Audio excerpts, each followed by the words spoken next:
உங்களை பிள்ளைகளை குறித்து கர்த்தர் கொடுத்திருந்த அந்த தரிசனம் இன்னும் அவருடைய புத்தகத்திலே எழுதப்பட்டு கர்த்தர் பத்திரமாய் வைத்திருக்கிறார்.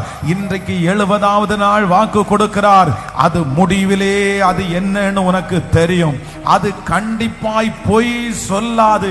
அது இன்றைக்கு உனக்கு தாமதித்து கொண்டிருந்தாலும் அதற்கு காத்திரு. கர்த்தர் வாக்கு கொடுக்கிறார், நிச்சயமாய் அது வரும். இந்த 100 நாள் ஜெபத்திற்கு பிற்பாடு அது தாமதிப்பது இல்லை என்று கர்த்தர் வாக்கு கொடுக்கிறார். நம்புறவங்க கரங்களை தட்டி, சின்ன வயசுல கர்த்தர் உங்களுக்குள்ளே எழுப்பின ஆசைகளை கர்த்தர் நிறைவேற்ற போகிறார். அந்த தரிசனத்தை நிறைவேற்ற போறாரு. பிரதர், இந்த ஜெபத்திற்கு பிற்பாடு தரிசனம் வைத்த கர்த்தர் அதற்கு நேராய் உங்களை கொண்டு போக போகிறார். அதற்கு சமீபமாய் கர்த்தர் உங்களை கொண்டு போய் தரிசனத்தை நிறைவேற்ற கர்த்தர் வல்லவர். ஹல்லேலூயா. நம்முடைய ஆண்டவர் தரிசனங்களை நமக்குள்ளே வைக்கிறவர். ஆண்டவர் யோசேப்பிற்குள்ள ஆண்டவர் ஒரு பெரிய விஷன் அப்படின்னா ஒரு பெரிய சொப்பனத்தை ஆண்டவர் வைத்தார்.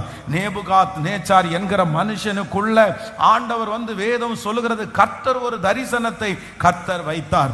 தானியேல் என்கிற ஒரு மனுஷனுக்குள்ள ஆண்டவர் ஒரு தரிசனத்தை கர்த்தர் வைத்தார். நம்முடைய ஆண்டவர் யார் அப்படின்னா ஒரு சாதாரணமான ஒரு மனுஷனுக்கு, இந்த உலகம் ஏற்றுக்கொள்ளாத ஒரு மனுஷனுக்குள்ள கர்த்தர் மிகப்பெரிய விஷன ஒரு தரிசனத்தை வைக்கிற கர்த்தர்.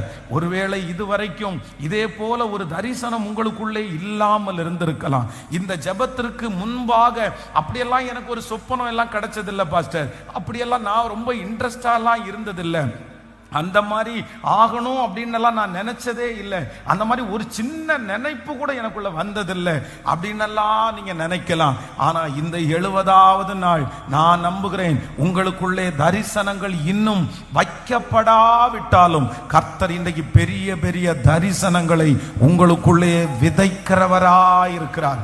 நீங்களும் நானும் எதுக்கு ஜெபம் பண்ணணும் அப்படின்னா, எனக்குள்ள தரிசனத்தை உள்ள வச்சிருங்கப்பா, தரிசனத்தை உள்ள வச்சிருங்கப்பா.